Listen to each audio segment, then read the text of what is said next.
eh, binomo lah, Cartex lah, Fahrenheit lah, apalah itu yang sejenisnya. Ini memang sebenarnya salah satu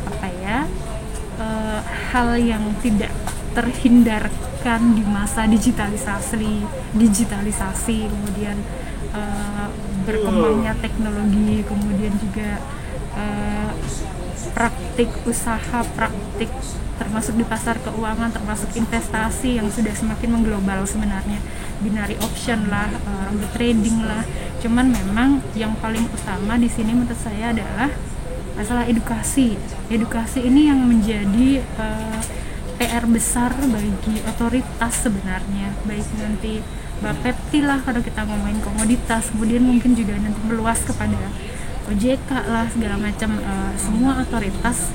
Selama ini memang edukasi soal investasi ini sudah digencarkan, sudah sangat digencarkan sejak beberapa tahun lalu, tapi menurut saya masih sangat terbatas karena orang-orang masih taunya investasi itu kalangan tertentu gitu ya. Jadi selama ini prinsip utama bagi orang-orang yang mau berinvestasi adalah kalau sesuatu itu too good to be true, itu harus curiga. Ini yang seharusnya ditanamkan kepada semua masyarakat Indonesia, apalagi sudah banyak influencer yang sebenarnya sudah menjangkau.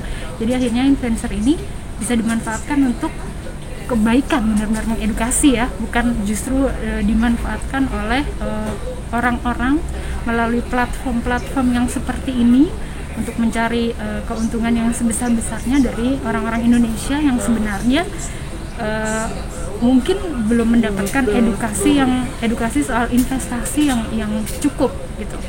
Kayaknya bisa dibilang apa ya, udah jadi budaya orang Indonesia kali ya, suka hal-hal yang seperti itu gitu.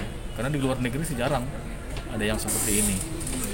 Udah banyak bukti bahwa penipuan, tapi tiap ada lagi hal yang serupa masih ada yang jadi korban gitu. Orang kadang-kadang lebih melihat ke yang muluk-muluk.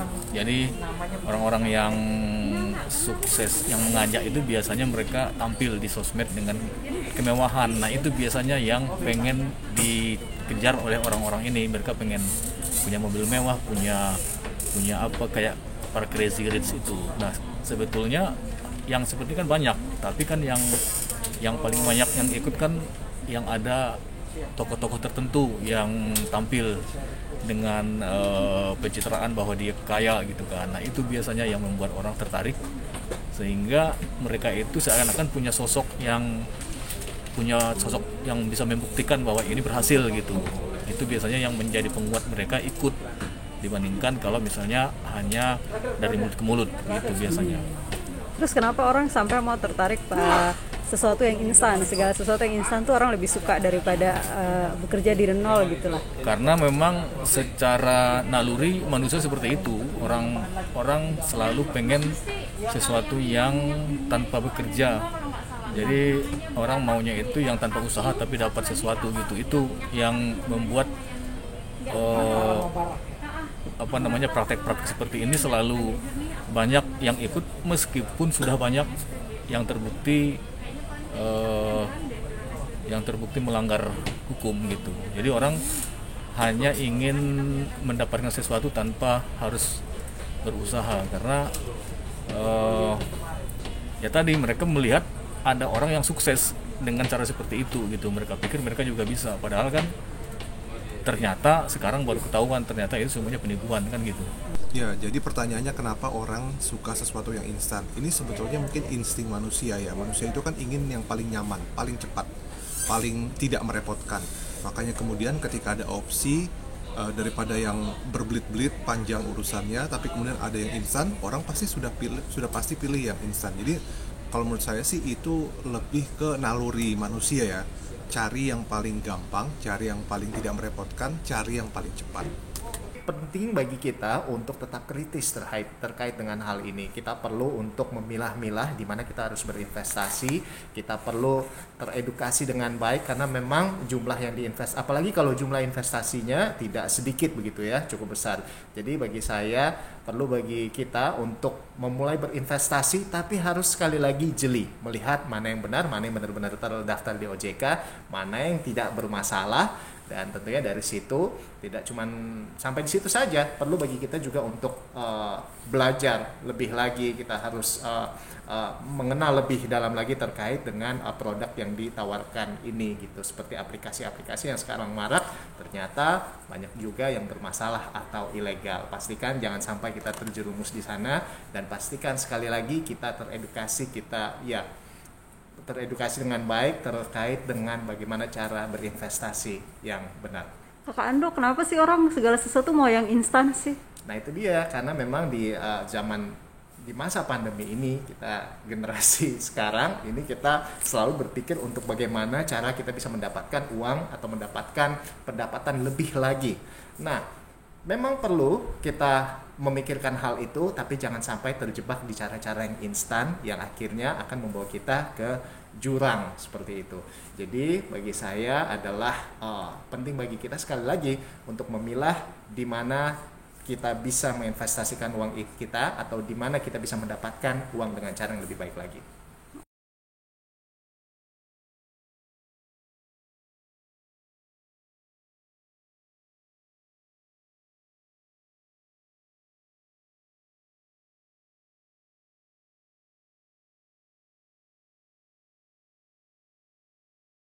Nah, itu dia tadi lihat komentar daripada teman-teman kita, daripada orang-orang yang ternyata ikut juga ya. Ada ya mereka yang ikut? Iya. Emang ada? Iya. Maksudnya melihat dari ikut memperhatikan kasus ini ya. Tapi setuju banget sih tadi sama Om yang pakai kacamata. Om Denny. Om Denny ya. Om Denny. Om Denny itu ini gue setuju banget. Ya apa ya? Mungkin dengan kehadiran para crazy rich ini semakin menguatkan bahwa orang-orang tuh akan lebih tertarik ke aplikasi Binomo itu karena Binomo. udah ada apa ya? Sosok nyata bahwa dia ini berhasil Dia dan bisa berhasil. menjadi kaya banget kan dengan aplikasi itu. Akhirnya banyak orang yang ketipu kan. Betul sekali. Dibanding kayak kita yang kayak nggak punya nama gitu kan. Iya kan, Kalau yang kayak mereka orang cuma ngomong, influencer. pakai ini aplikasi ini bisa datengin duit. Orang mau mana percaya kan? Iya. Tapi begitu mereka yang menawarkan, mereka yang ngomong gila ini jam tangan Rolex gue 2M dapat dari apa ya trading aplikasi Binomo kayak gitu kan. Jadi kan orang pada dia aja bisa pasti gue bisa juga lah. Iya. Akhirnya itu yang semakin membuat orang itu terjerumus dalam penipuan. Betul sekali. Apalagi kalau kayak misalkan orang-orang yang kayak dari kampung-kampung misalkan yang punya duitnya banyak gitu kan. Mereka kan nggak harus ngelihat ini udah terdaftar belum di OJK atau segala macam kan, mereka nggak tahu lagi nih soal apa otoritas, apakah itu Bapeti atau apakah. Iya, banyak juga yang mereka mencantumkan bahwa itu sudah terdaftar OJK tapi itu palsu Ternyata. ada pemalsuan logo OJK. Jadi benar-benar harus hati-hati dan kalian harus ngecek kalau emang kalian tuh concern ingin berinvestasi kayak gitu. Harus cari yang benar-benar aman lah. Tapi menurut Lia, kenapa sih orang sampai mau pamer-pamer kekayaan gitu? Penting ya? Ini menurut gue Kak ya. Sekarang kan karena bermunculan lah para crazy rich ini dan ada juga kasus penipuan aplikasi Binomo ini. Ada tren namanya flexing. Kak Reni udah pernah dengar gak sih? Nah, jadi kayak orang pamer kekayaan mereka, pamer saldo rekening mereka di media sosial. Karen inget gak sih gue pernah nanyain itu? Karen, gue ilfil deh sama nih cowok. Dia tuh suka apa? Iya, bener kan?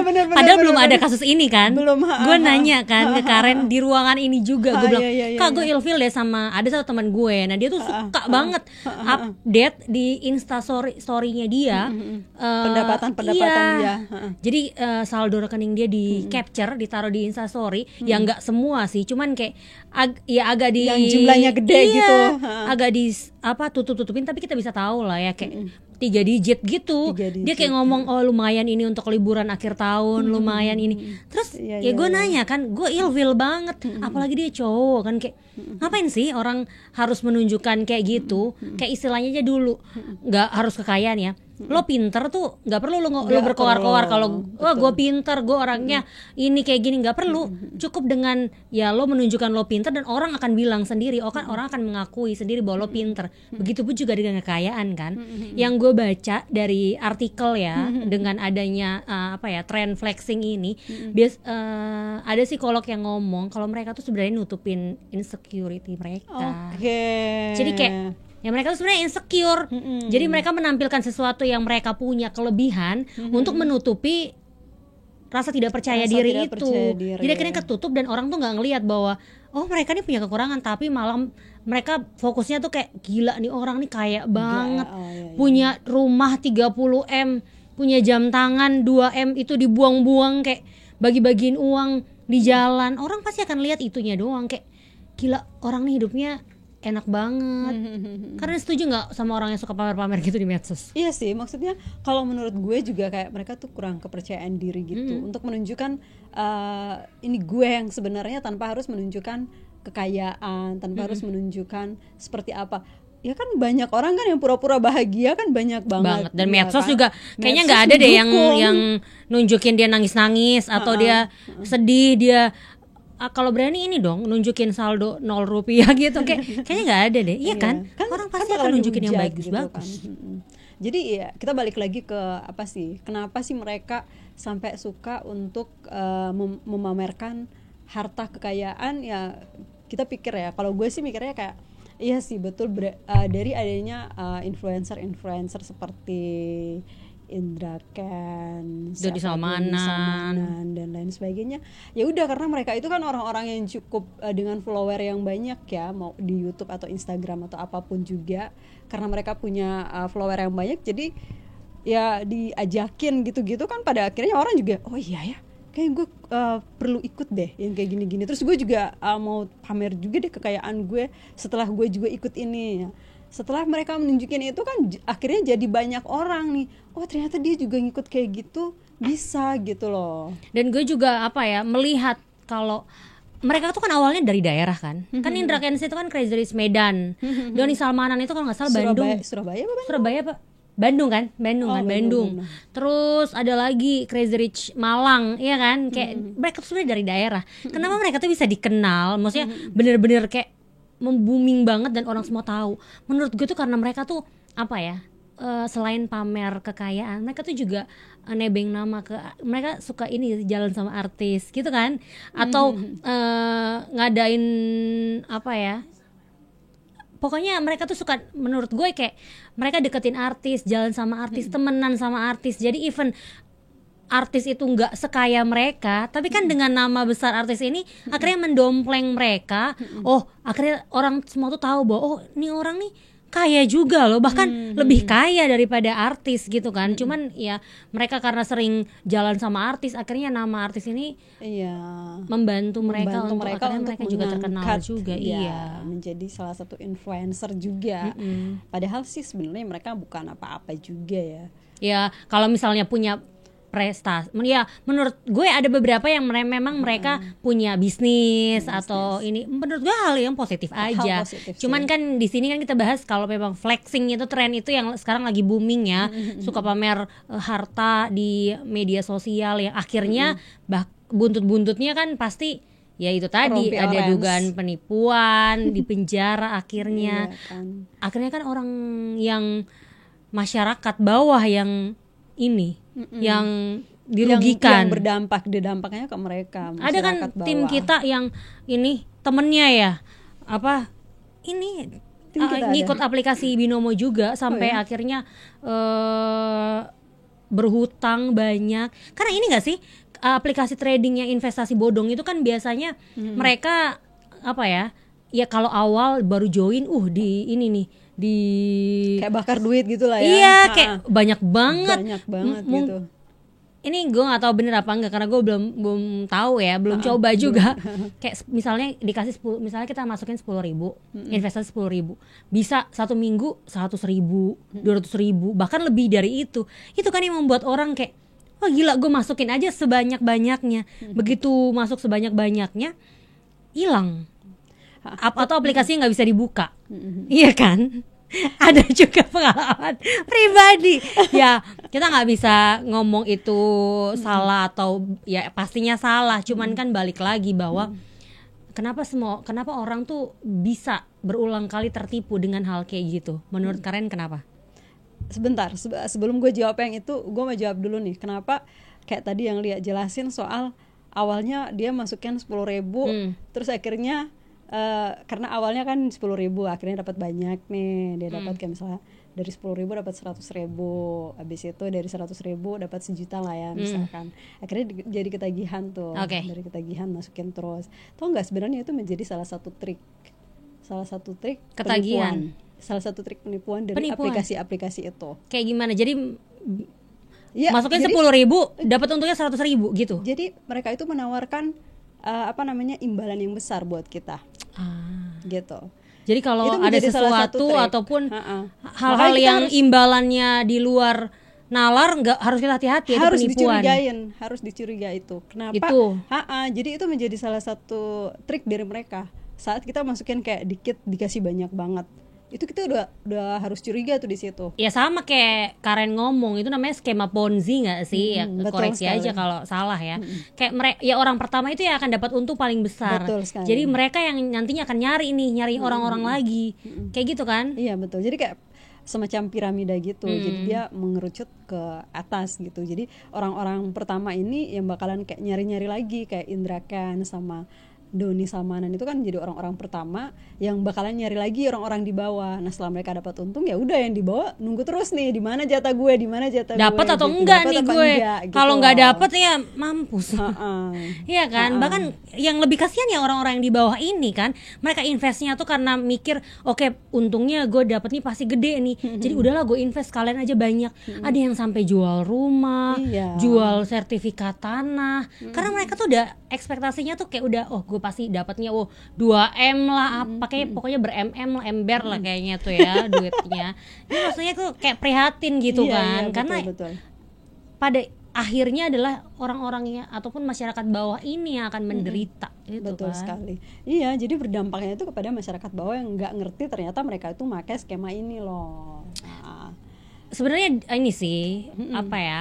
Kasian sih kita sebenarnya. Ya balik lagi bahwa pemahaman akan investasi yang benar itu masih kurang. Orang tuh masih kayak mikirnya tuh kayak, wah ini ada orang yang investasi A misalnya, dia dapat untungnya gede, dia bisa beli rumah, bisa beli mobil mewah. Jadi kalau gue juga ikut investasi itu, gue pasti akan sama juga sama orang ini. Jadi orang tuh sebenarnya pemikirannya tuh bukan investasi jangka panjang, tapi mereka tuh mikirnya gue bisa beli mobil mewah, gue pasti bisa beli rumah mewah. Apa sih pikirannya? Mau kaya kan? Kaya dengan hal yang instan, hal yang mudah, mau yang cepat, mau yang gampang. Ngapain gue harus kerja dari kayak bangun gitu kan, pagi pulang malam, iya nggak sih, naik busway, naik gojek, panas, hujan, mending gue cuma tidur doang. Tapi kayak gue investasi, masukin duit ya kan, duit kalau belum ada ya apa kayak di rumah yang bisa digade atau di apa, sertifikat lah, iya kan. Maksudnya dengan cuman tidur dan juga apa ya, itu istilahnya gampang lah, dengan hal yang gampang dan mudah bisa dapat uang banyak. Betul sekali. Kenapa sih orang mau kaya dengan instan? Kenapa Kak? Oke. Mungkin benar ya, seperti apa tadi video tadi udah menjadi pembuka kita ya. Kenapa orang suka hal-hal yang instan dibanding kita harus bekerja dari nol ya. Kayak tadi yang udah dibahas sebelum di video-video sebelumnya, gue setuju sih, emang naluri manusia tuh kayak gitu ya. Jadi mie kalau- aja mau instan Iya, ya iya kalau nggak beli mie apa ya tepung ya Ha-ha. terus kita bikin lama kan lama itu udah gitu keburu kan. lapar keburu mampus. Betul banget. Dibanding kita masih masak nasi, terus Iyalah, masih aduh, nyari lama lagi banget. lauk. Ya udah mending yang instan aja. Nasi, telur ya udah jadi Iya. gitu kan. Yang instan gitu. Jadi kayak udah menjadi naluri manusia, udah mendarah daging gitu loh. Segala sesuatu yang bisa didapat dengan mudah, ngapain harus mempersulit Iya. diri Kalau gitu loh. Kalau bisa kaya dengan cara yang gampang gampang, kenapa harus ngapain yang gua susah harus susah gitu loh. Jadi pada akhirnya dampaknya emang buruk gitu. tapi mentalnya juga akan apa ya nggak sekuat Mentalnya nggak sekuat, iya iya. kan orang yang gue selalu percaya sih Kak kalau sesuatu yang kita mulai dari nol sesuatu yang kita mulai dari kerja keras yang benar-benar dari bawah itu pasti apa ya Dampaknya walaupun tuh, lama iya. lama tapi kita pasti akan menghargai itu Betul sekali. dan itu pasti gak akan ya namanya orang ya kayak usaha tidak akan hasil tidak akan Tidak mengkhianati mengkhianati usaha, usaha, betul. iya kan banyak banget sih yang orang dari nol dia akhirnya bisa kerja keras bisa berhasil bisa sukses dan kita bisa lihat perbedaan orang-orang yang sukses Sukses dari dari nol dan nol. sukses dengan cara yang instan kan. Iya, jadi pada intinya mereka itu mentalnya juga nggak sekuat orang-orang yang benar-benar dari nol gitu. Apa sih mungkin mereka akan cepat galau, cepat stres. Iya kan? banget. Itu juga menjadi dampaknya mereka karena mereka waduh gue udah buang duit banyak, udah ini ternyata gue kalah atau misalkan aduh diketahui polisi segala macam kan akhirnya jadi berdampak buruk pada kesehatan mental mereka juga ya. Kita bahas lagi nih jadi pada Iya, kesehatan masih mental. nyambung ya. Ya, Nyambung semuanya episode yang kemarin Ini sih nyambung sih dan hal yang bikin miris lagi adalah investasi bodong ini kan bukan apalagi ada kasus binomo ini kan bukan apa ya kasus investasi bodong pertama kan. Betul. Udah sering banget Udah kan sering dulu banget. aplikasi investasi yang udah terbukti bodong gitu kan. Tapi begitu ada aplikasi maksudnya ada kasus aplikasi binomo, ini banyak juga loh korbannya. Iya kan? iya betul. Orang tuh kayak udah tahu, kayak nggak belajar gitu loh dari pengalaman.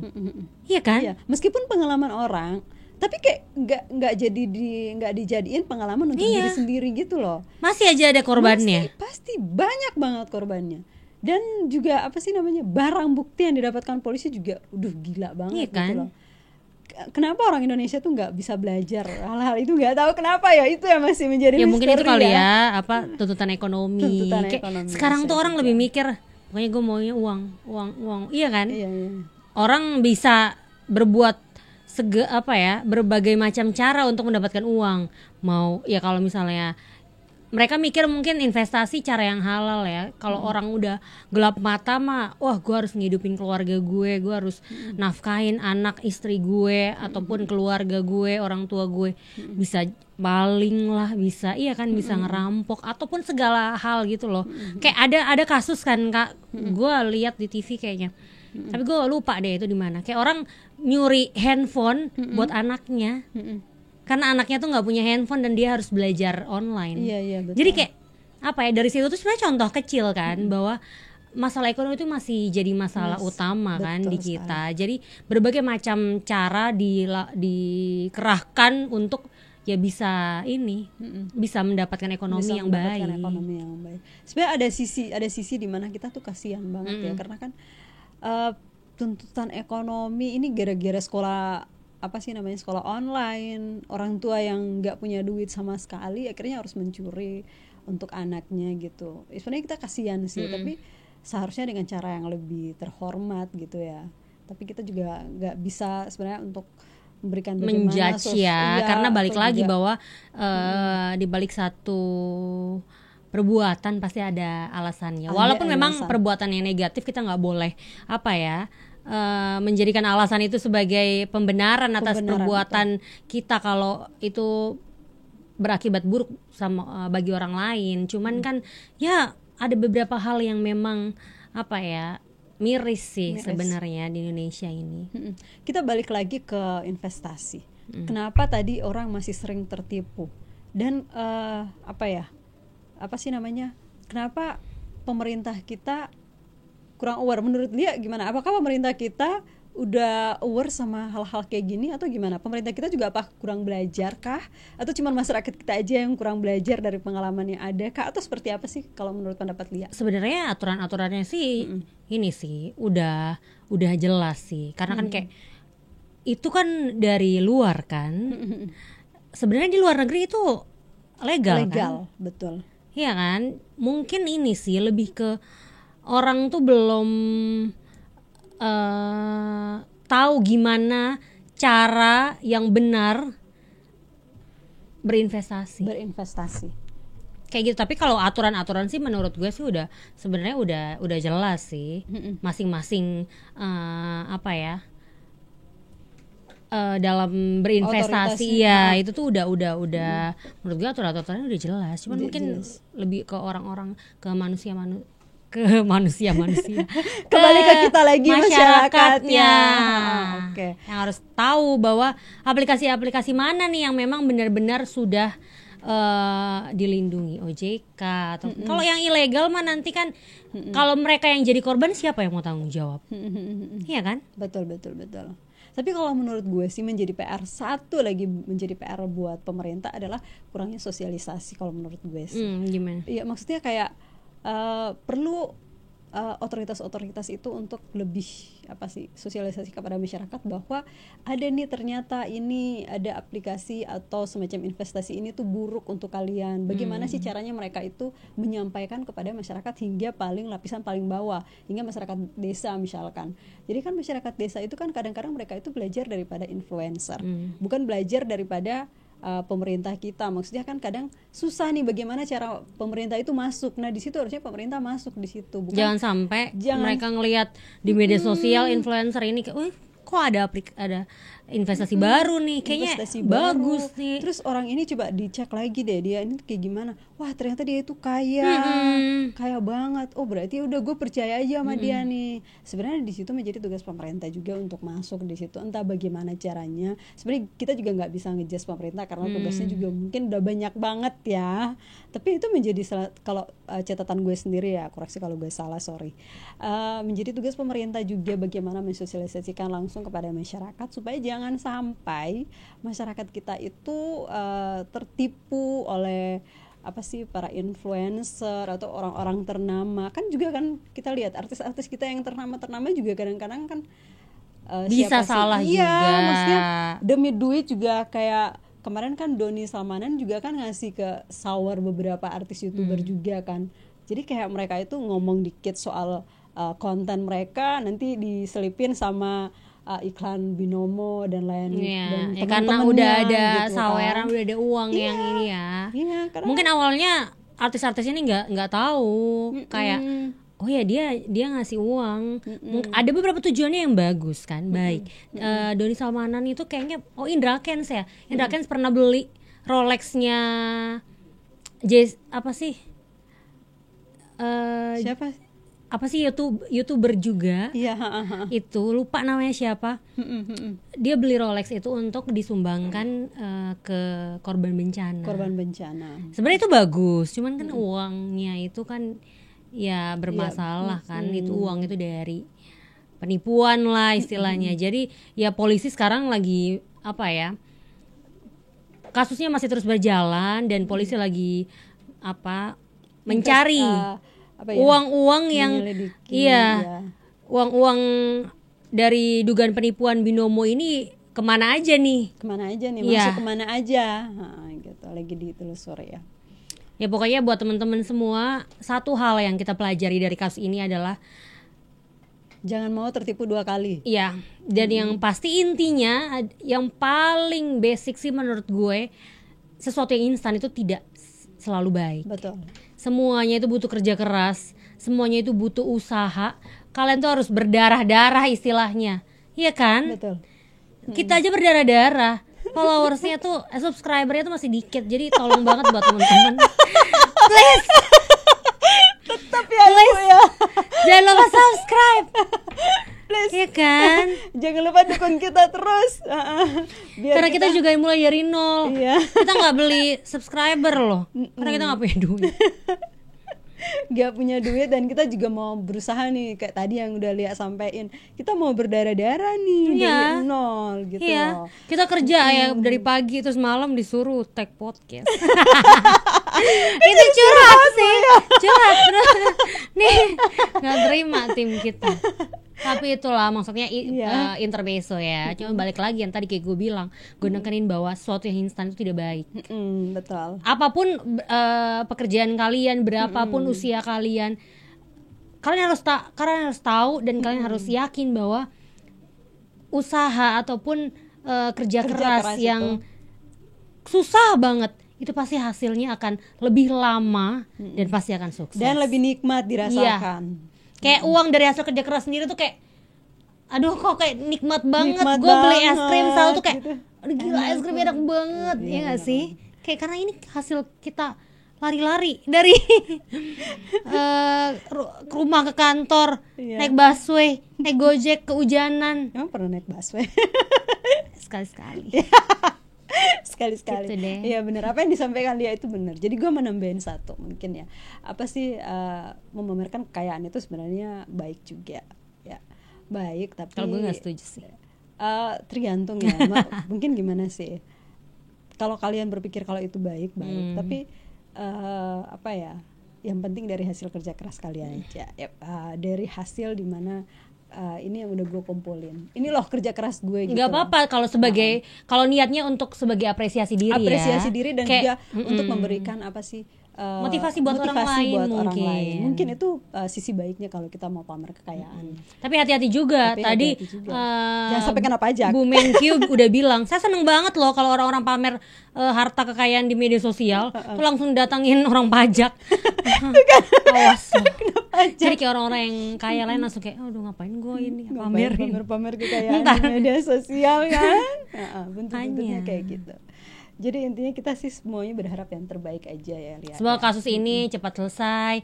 Orang-orang yang menjadi korban juga bisa belajar untuk lebih berhati-hati lagi dalam berinvestasi. Oke deh Kak, seru banget ya. Seru banget pembahasan kita hari ini ya. Soal investasi dan kita berharap ya itu tadi yang udah kita sampaikan. Itu jangan lupa untuk subscribe kita di media sosial kita, ada Facebook, Instagram, dan juga di YouTube ini jangan lupa untuk di subscribe ya teman-teman biar kalian jangan ketinggalan informasi-informasi terupdate. Dan juga kita punya portal news peristiwa24.com, kalian bisa kunjungi dan juga update berita-berita terbaru dari dalam dan juga luar negeri. Apapun beritanya kita punya di sana, jadi kalian bisa kunjungi. Jangan lupa share ya, dan boleh kasih kita tema-tema. Berkali-kali kita ingetin teman-teman, boleh banget loh ngasih kita tema di komen supaya kita bahas topik-topik apa lagi sih yang menarik next episode. Oke, saya Reni. Gue Lia. Bye-bye. 3